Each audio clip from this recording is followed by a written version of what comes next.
안녕하세요, 용우입니다. 11월 월드컵을 맞이해서 주가가 급등을 했었던 제주 맥주의 주가가 결국에는 제자리로 돌아왔습니다. 우리가 일주일 정도 전부터 이미 유튜브에서 제가 같이 공부를 했기 때문에 다들 이제 어느 정도 이제 예상을 하고 계셨을 것 같다는 생각이 들어요. 제가 월드컵 특수로 인해서 주가가 단기에 급등한 것은 맞지만 이 월드컵 특수 자체는 굉장히 짧기 때문에 우리가 짧은 템포로 봐야 된다. 지금 테마주로 일단 상승은 하지만은 결국에는 중요한 것은 실적이다 라고 좀 설명을 드렸습니다. 결국은 이제 제가 말씀드린 것대로 그대로 이제 결과가 나왔고요.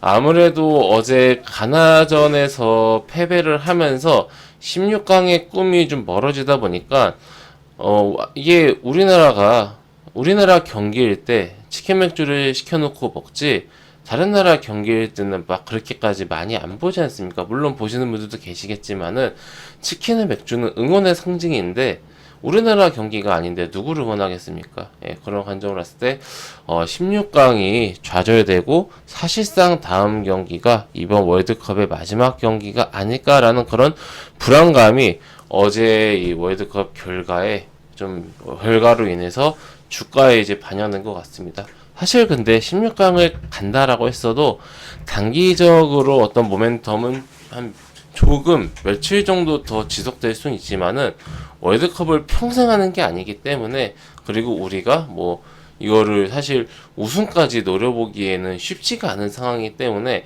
시장에서는 어느 정도 이제 본선 혹은 16강 뭐 잘하면 뭐 8강까지도 노려볼 수 있겠지만은 그 정도 흐름을 시장에서는 어느 정도 반영을 하고 있었다라고 우리가 좀 볼 수가 있는데, 그러한 좀 이제 심리가 반영되어 있는 것을 우리는 뻔히 알고 있기 때문에 제가 유튜브에서 두 차례나 말씀을 드린 겁니다. 혹여나 아직까지 보유 중이신 분들이나 아니면은 좀 관심을 갖고 계신 분들에게는 더더욱 지금은 주의를 할 필요가 있는 그런 시기다라고 보고 있고요. 교촌치킨도 똑같은 원리입니다.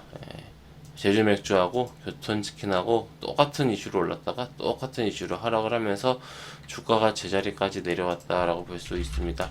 그나마 어느 정도 긍정적으로 현재 상황에서 볼 수 있는 점은 주가가 제자리로 내려왔다라는 게, 즉 이미 벌어졌다.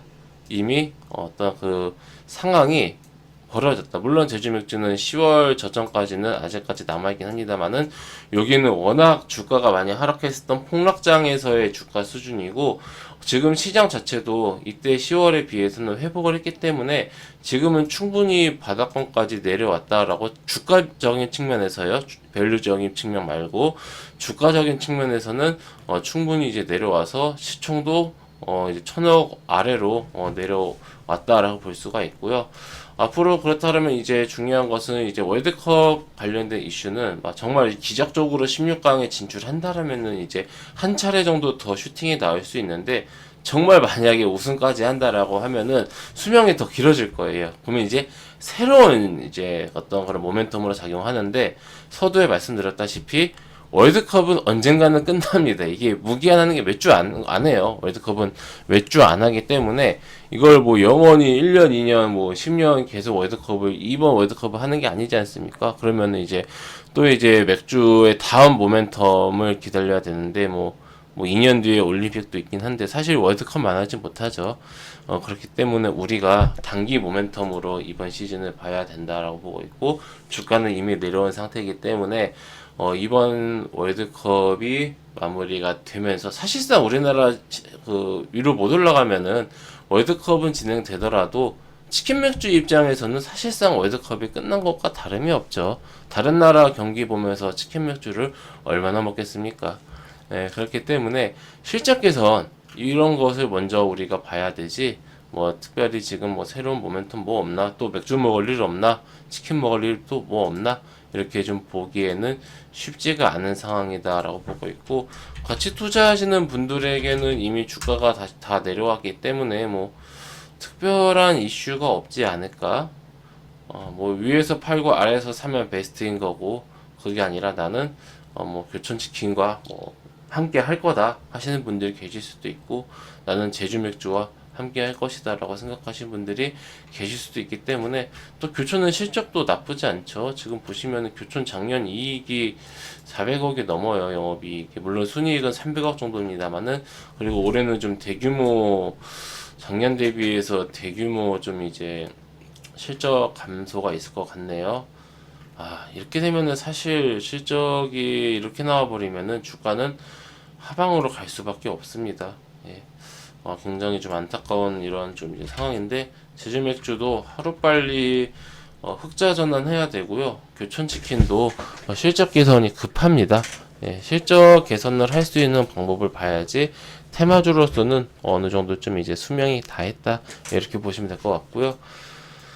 저는 사실 단기적으로 대응하기에는 늦었다라고 생각을 하고 있고, 혹여나 이번 남은 경기에서 승리를 하면서 16강의 VC가 이어간다라고 한다라면은 기술적 반등 정도는 기대감이 한번 나올 수 있겠고, 설사 아무런 이슈가 없다라고 하더라도 시가총액이 작고 뭐 이슈가 있었던, 수급이 들어왔었던 종목이기 때문에 기술적 반등 정도는 한번 나올 수 있어요. 그러면은 기술적 반등 한번 기다려 볼만 하다라고 보는데, 뭐 특별하게 손실 구간 아니라고 한다라면은 이왕이면은 좀 이제 정리를 지금 하던가, 그게 아니다라면은 남은 한 경기마저 좀 기다려 보자. 근데 만약에 남은 한 경기 이후에 16강 진출이 무산되고 본선 이제 탈락이 확정이 되면은 사실 주가는 한 번 더 흔들릴 여지가 있다. 네, 이렇게 보시면 좋을 것 같습니다. 우리 회원님들 참고하셔서 대응 잘 하시기 바랍니다. 감사합니다. 회원님들, 저는 무료 카톡방을 운영하고 있습니다. 저하고 빠른 소통 아니면은 좀 빠른 정보 얻고 싶다라고 하시는 분들은 해당 영상 아래에 있는 링크나 아니면 댓글에 달려있는 링크, 같은 링크니까요. 입장하셔서 앞으로 저와 함께 건전하고 건강한 주식 투자 계속해서 이어나가시기 바랍니다. 감사합니다.